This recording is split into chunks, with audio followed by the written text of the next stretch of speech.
Much madness is divine sense to a discerning eye. Much sense starts its madness. 'Tis the majority in this as all prevails. Assent and you are sane. Demur, you're straightway dangerous and handled with a chain.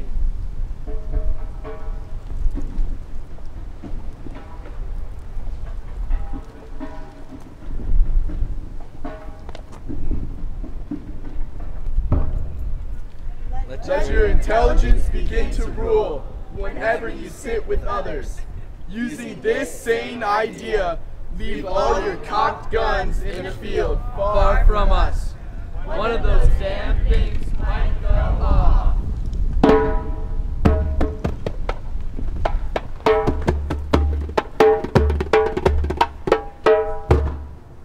Plan so that your heart will grow. Love so that God will think, ah, I got kin in that body. I should start inviting that soul over for coffee and rolls. Sing, because that is the food our starving world needs. Laugh, because that is the purest sound.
When someone within them begins to die the coward's death.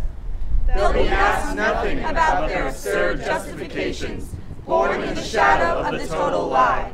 On that day, the simple men will come, those who had no place in the books and poems of the apolitical intellectuals, but daily delivered their bread and milk, their tortillas and eggs, those who mended their clothes, those who drove their cars, who cared for their dogs and gardens and worked for them. And they'll ask, what did you do when the poor suffered, when tenderness and life burned out in them?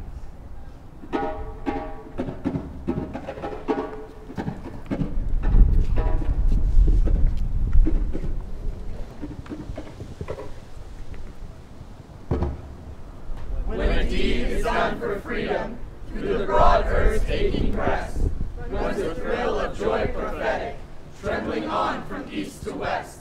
And the slave, where'er he cowers, feels the soul within him climb to the awful verge of manhood, as the energies sublime of a century burst full blossom on the thorny stem of time.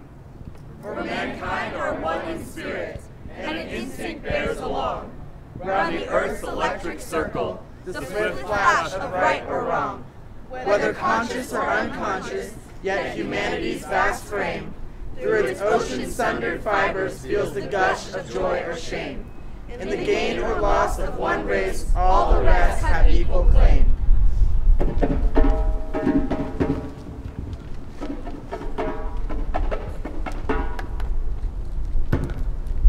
It is I who must begin. Once I begin, once I try, here and now, right where I am, not excusing myself by saying that things would be easier elsewhere, without grand speeches and ostentatious gestures, but all the more persistently to live in harmony with the voice of being as I understand it within myself. As soon as I begin that, I suddenly discovered, to my surprise, that I am neither the only one nor the most important one to have set out upon that road. Whether all is really lost or not depends entirely on whether or not I am lost.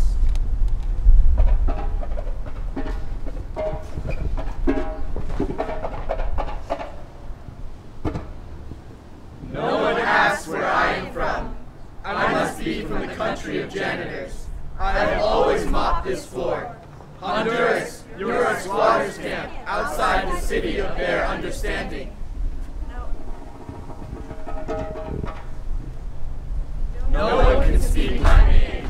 I host the fiesta of the bathroom, stirring the toilet like a punch bowl. The Spanish music of my name is lost when the guests complain about the toilet paper. What they say must be true. I am smart, but I have a bad attitude. No one knows that I quit tonight. Maybe the mop will push on without me, sniffing along the floor like a crazy squid with stringy gray tentacles. They will call it George.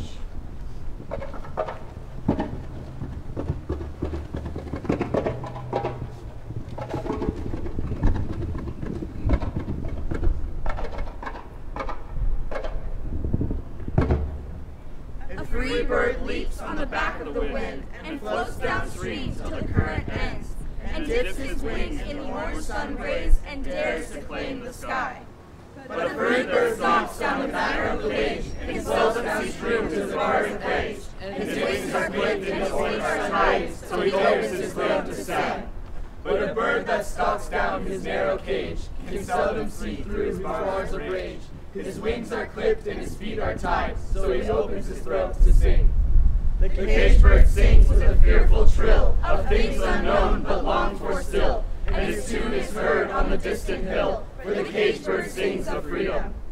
The free bird thinks of another breeze, and the trade winds soft through the sighing trees, and the fat worms waiting on a dawn bright lawn, and he names the sky his own.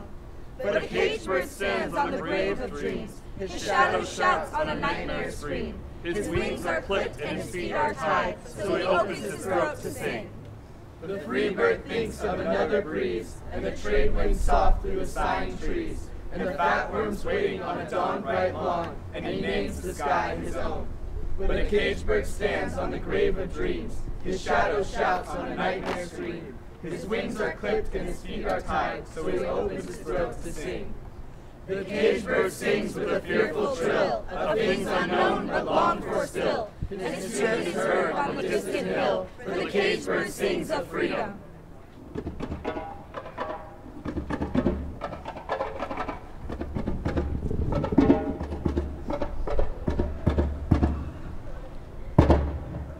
In near eastern places once held sacred, the sky is bright with rocket glare, and other mothers' children stare unseen from shattered hovels. No sweet, wet baby kisses from blistered lips with songs unsung. No family portraits to dust and treasure, just bodies. Some other mother's children rotting in the dust. Frozen moments of horror framed in blood, limbs cracked and broken, bellies torn, faces purpled, hearts stopped, collateral damage.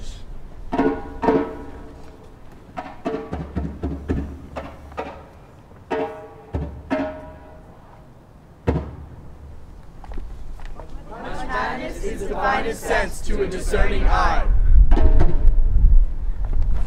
Plant so that your heart will grow. What did you do when the poor suffered? It is I who must begin. What did you do when the poor suffered? It is I who must begin. The caged bird sings of freedom. I must be from the country of janitors. I have always mopped this floor. But a bird that stalks down his narrow cage can seldom see through his bars of rage. His wings are clipped and his feet are tied. Much madness is divinest sense to a discerning eye. It is I who must begin. It is I who must begin. It is I who must begin.